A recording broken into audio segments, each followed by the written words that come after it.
Cancer healer center, a new beginning.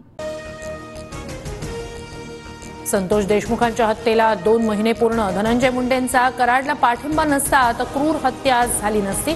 Damani यांचा निशाणा. तर मुंडे मंत्रिपदावर असेपर्यंत दबाव राहणार असल्याचा आरोप. बीड हत्या प्रकरणात धनंजय मुंडेंचा प्रत्यक्ष संबंध दिसत नाही. बावनकुळेंची प्रतिक्रिया. तर मुंडेंवरील आरोप सिद्ध झाल्यावर कारवाई केली जाणार. बावनकुळेंची ग्वाही. बीडमधील सरपंच संतोष देशमुख हत्या प्रकरणाला 2 महिने पूर्ण. आरोपी कृष्णा आंधळे अद्याप फरारच. पोलिसांकडून शोध सुरू.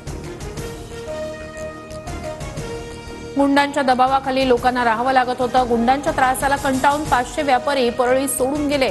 सुरेश धस यांचा आरोप. मनोज जरांगेंचे मेहुणे विलास खेडकर तडीपार. अवैध वाळू उत्खननासह वाळू चोरीचे गुन्हे दाखल असल्यानं कारवाई. बोलणं बंद करण्यासाठी षडयंत्र रचल्याचा जरांगेंचा आरोप. कुणाचा नातेवाईक आहे म्हणून कुणाला अटक होत नाही, गुन्हे केल्यास अटक होते. जरांगेंच्या आरोपांवर मुख्यमंत्र्यांची प्रतिक्रिया.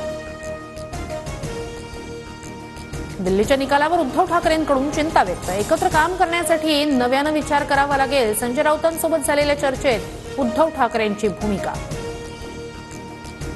छत्तीसगडमध्ये सुरक्षा दल आणि नक्षलवाद्यांमध्ये चकमक. 31 नक्षलवादी ठार, 2 जवान शहीद. विजापूर जिल्ह्यातील नॅशनल पार्क परिसरातील जंगलातील घटना. मुख्यमंत्री फडणवीसांची कुष्ठरोग्यांसाठी मोठी घोषणा. 2200 रुपयांचं अनुदान आता 6000वर. कोस्टल रोड एप्रिलनंतर वाहतुकीसाठी 24 तास खुला होण्याची शक्यता. वाहन चालकांचा वाढता प्रतिसाद पाहता नियोजन सुरू. विविध कामांचा आढावा घेऊन निर्णय घेणार. मुंबईची हवा धोकादायक श्रेणीत. गुणवत्ता निर्देशांक 156च्या घरात. मुंबईकरांच्या आरोग्याचा प्रश्न ऐरणीवर. विजेतेपदापेक्षा भारताला हरवणं आणि भारताविरोधात जिंकणं हेच आमच्या संघापुढील खरं आव्हान. पाकिस्तानचे पंतप्रधान शहबाज शरीफ यांची कबुली. Cancer healer center, a new beginning.